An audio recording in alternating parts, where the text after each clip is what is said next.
มาอ่ะเสียจุนเนาะพาเที่ยวเนาะวันนี้เนาะตอนนี้อยู่ไสได้นี่ โอ้ยบูเด้อ อยู่บ้านคอด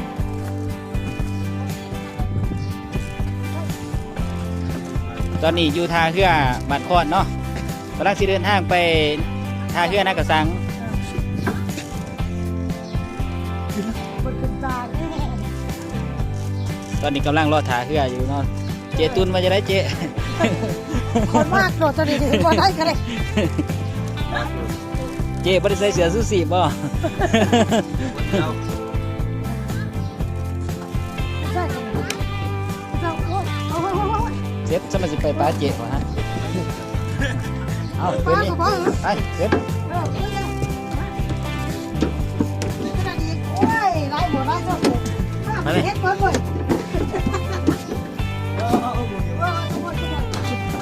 ฝาไล่ทุกคน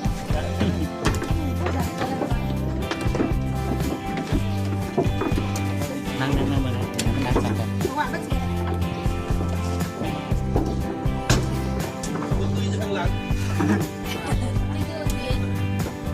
หางมันจะเกินได้หนังหนาไรไปไป แบบมาขอพ่ออ้วน เดี๋ยวประกอบเนาะ แล้วทุกคน ประธานกิจกรรมไฟสดแบบหน้าเลยลูกตื่นหัวด้วยก็คือแสนไฟหน้ากิจกรรมไฟ เท่าไรนอนตาประกวด แล้วไฟชาวกาแฟพัน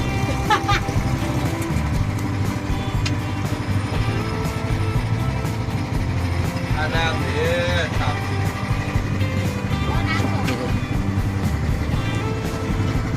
เนี่ยเดี๋ยวมันจะงาน โอ้ยกินเลยบัดนี้โอ้ยจำน้ำกันหมดจำน้ำมันหมดเลยครับจำกันก่อนน้ำ น้ำมันกดเย็นกว่า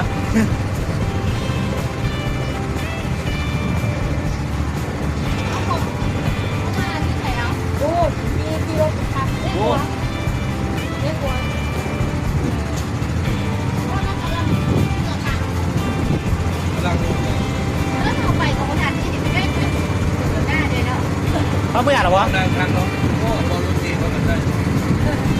ตั้งเลยบอกตั้งตั้งอย่าง นั่งลูนจีน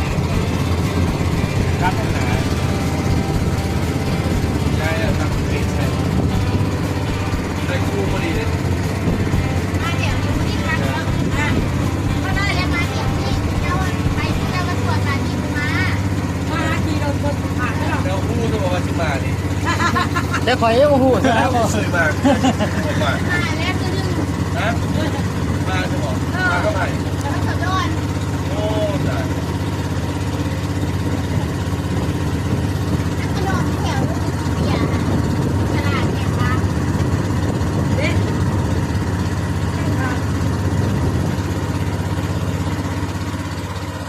ก็ทานแล้ววะคน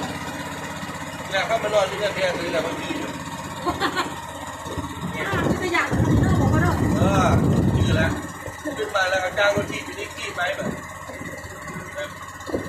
ลูกมันก็เห็นเขาแล้ว ข้างหลังกับพี่แทนแน่เลย เป็นขนาดแล้ว เมื่อไหร่ก็ต้องตา มันกำลังเป็นงานเป็นงานหรอกมันยากคือมันก็บอกก็มันถือได้หรอก ตอนนั้นเป็นเศษข้าว ใช่เรียนจานได้ เศษข้าว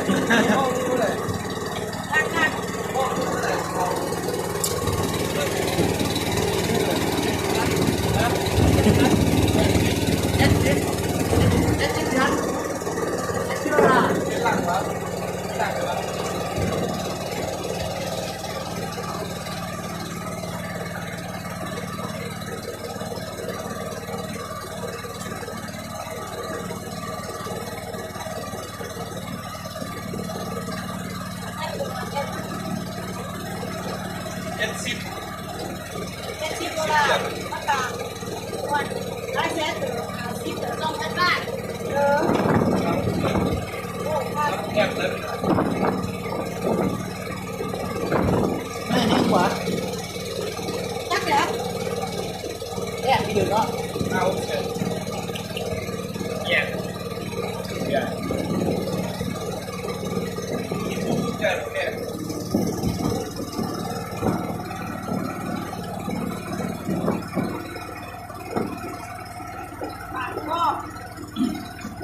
ก็คือ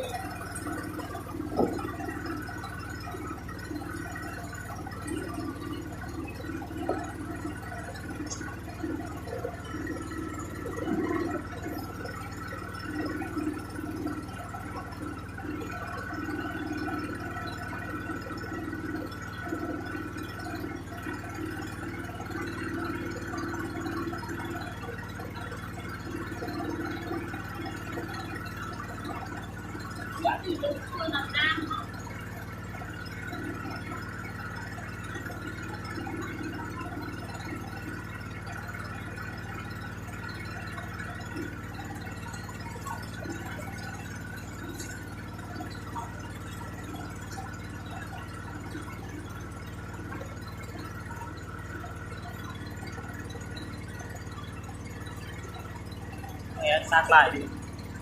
ฮะโอ้